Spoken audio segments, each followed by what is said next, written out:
how to log in to University of Bastar.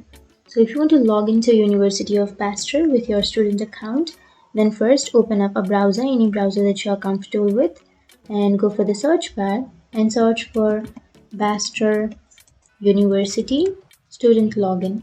And once you search for that, here you will have this login. You can simply click on that login.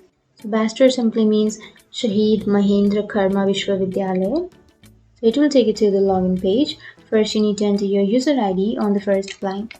And once you enter your username or your user ID, you need to enter your password on the next blank. But if you don't remember your password, then you can go for forgot password, which is here. Or if you don't remember your user ID, then you can click on resend user ID and password so that you can get to know about your account, or you can reset or recover your account. But if you remember, then simply enter your username and password and then click on sign in. And once you click on sign in, it will sign you into your account if your information is correct. So that's it. That's how you log into your Bastar University. And if you have any questions, feel free to comment below. Thanks for watching.